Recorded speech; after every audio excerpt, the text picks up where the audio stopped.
All right, Shalom to Brother Shamar from the Phoenix camp. With that being said, I want to give all honor, glory, and praise to Yahweh, Bashem Yahweh Shai, Bashem Kakadash, double honor to the elders of Great Millstone, and peace and salutations to the brothers that are doing this work in true sincerity. Jump right to lesson. This is John 17 and 1, and this whole chapter is basically a prayer by Yahweh Shai for the elect, man. And you gotta emphasize that term in that word in the doctrine of the elect, man, because the elect, the 144,000 is mentioned in the book of Revelation, the one third. That number is a remnant of men, and the one third consisting of women and children that the Lord has set aside from the very foundation of the earth to receive redemption, to receive salvation. He has given them forgiveness. He has given them a clean slate, so to speak, in His eyes. So these one third, these elect, these 144,000, they are first and foremost what the Lord is concerned about. They are first and foremost going to be the ones that receive this word. They are first and foremost going to be the ones that receive salvation. And that's why we strive to be of that number. That's why we strive to keep the commandments to the best of our abilities. That's what Scripture talking about put on there for the elect. We strive to have the characteristics of the elect. And go ahead and get that. Let's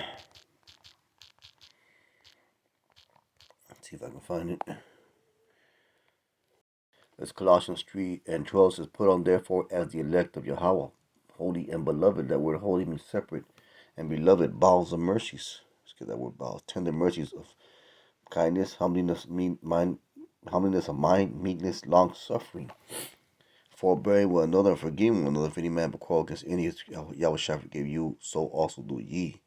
So these are the characteristics of the elect, man. So they're going to be a group of they're going to be a group of individuals that are separated, set apart, holy from the rest of the world. And these are the precious vessels that the Most High Yahweh Shemir Shai cares about, man.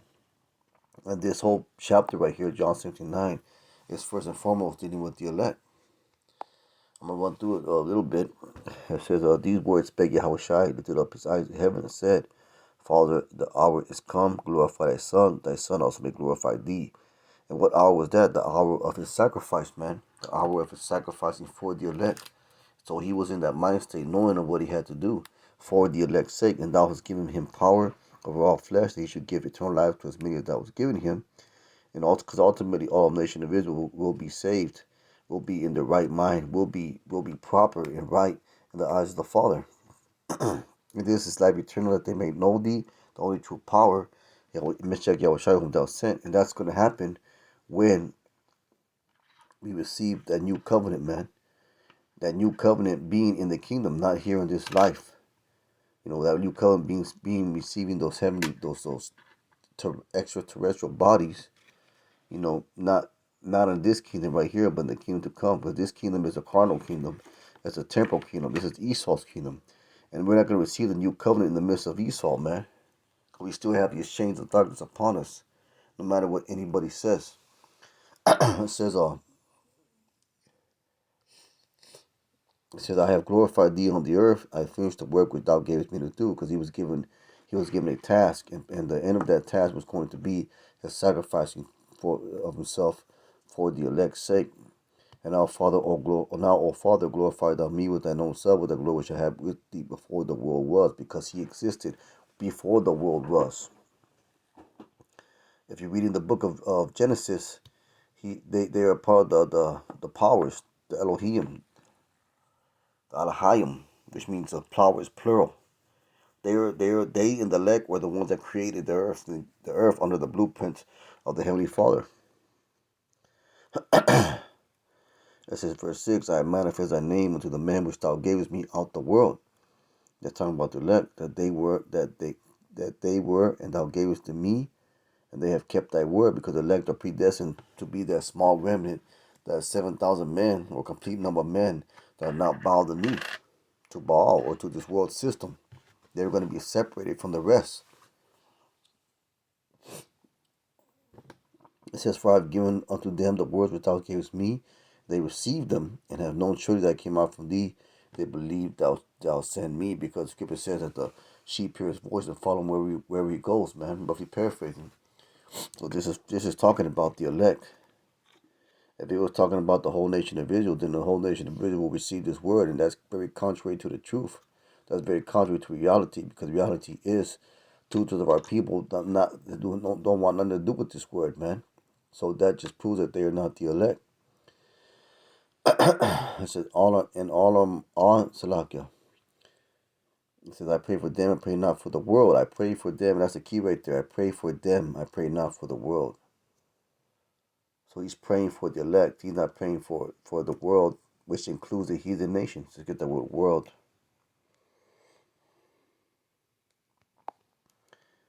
That's cosmos, ornament, decoration, arrangement, ornament, the world, the universe, circle of the earth, the inhabitants of earth, the human, the family, the ungodly multitude, the whole mass of men alienated from Yahweh, therefore hostile to the cause of Christ. So that's it right there. The ungodly multitude. He doesn't pray for the ungodly multitude, man. He's not praying for the ungodly multitude. Now, if you go to John 3:16, it takes on a whole definition, whole different meaning, because well, we're used to us the same word. Yeah, but you gotta read it in context, man, because the Most High, His word doesn't contradict itself. You gotta read it in context, and Esau likes to change around definitions, man. It's the new speak. That says, I pray for them, I pray not for the world, the ungodly, for them which thou hast given me, for they are thine. And all of mine are thine, and thine are mine, and I am glorified in them. And now I am more in the world, but these are all are in the world. I am no more in the world. Why? Because it's going to go to the spiritual place that it's going to go to the right hand side of the Father. So, but these are in the world, because the elect are going to remain here.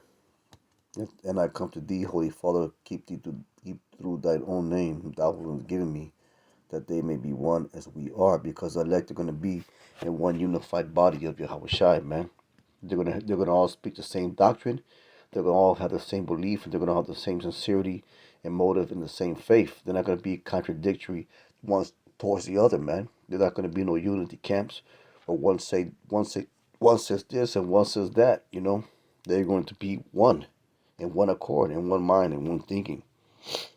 So this proves that the elect are not gonna be, a ball of confusion.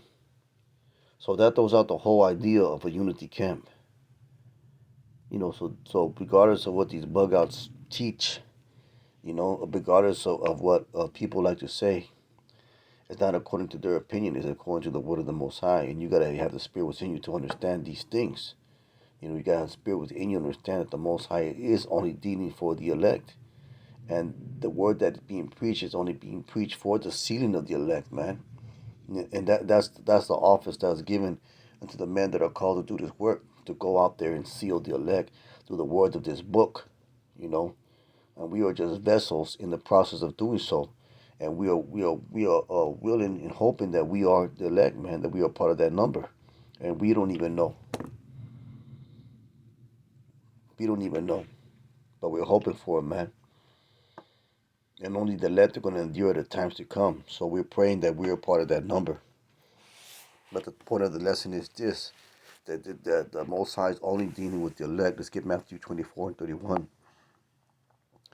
This is Matthew 24 and 31. It says, and he shall send his angels with a great sound of a trumpet, and they shall gather together his elect from the four winds of one end of heaven to the other. So only the elect are going to be redeemed in that glory, man, and be saved when the nuclear missiles hit here in America and other parts of the earth, man. The majority of destruction is going to be here in America, but there's also going to be other places that will be destroyed too. So that's what it is, man. So the point of it, that it's only for the elect. He shall gather together his elect.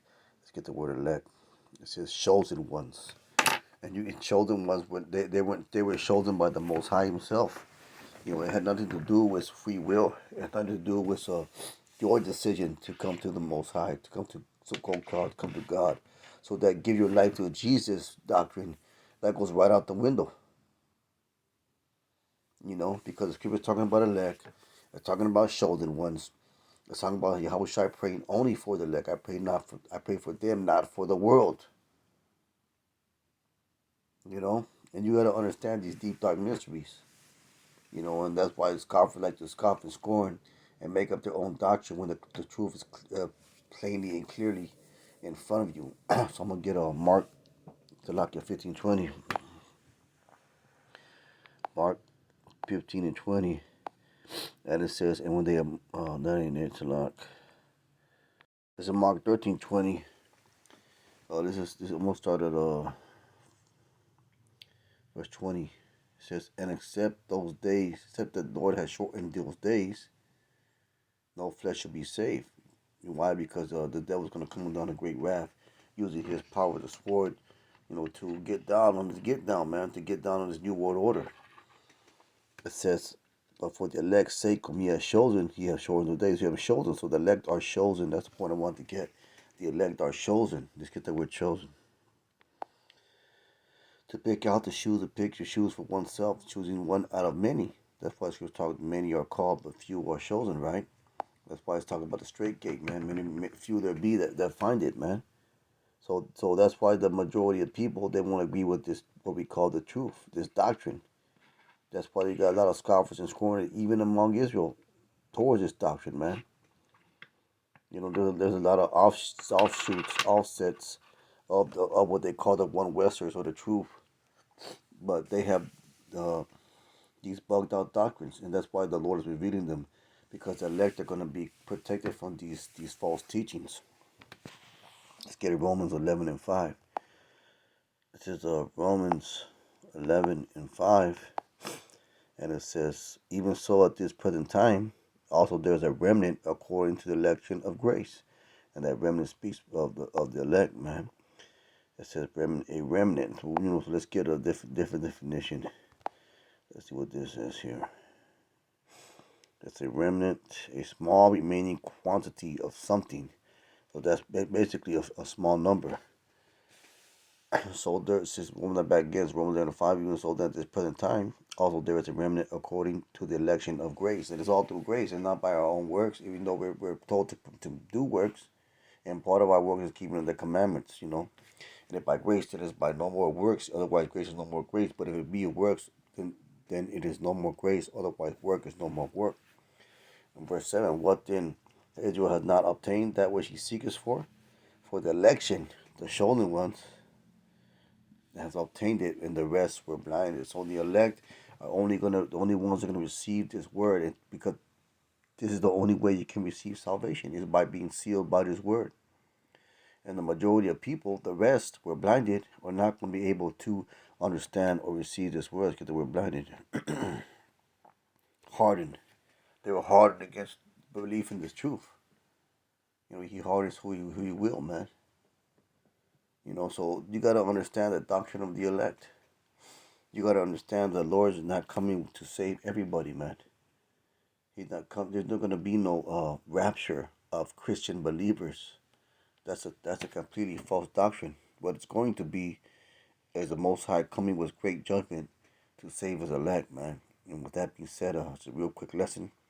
Most I will and hope was edifying. Instead, I want to give our honor, glory, and praise to Yahweh Bashem Yoshai. Kahala Yahweh Bashem Yoshai. Brothers, keep on pushing. Shalom.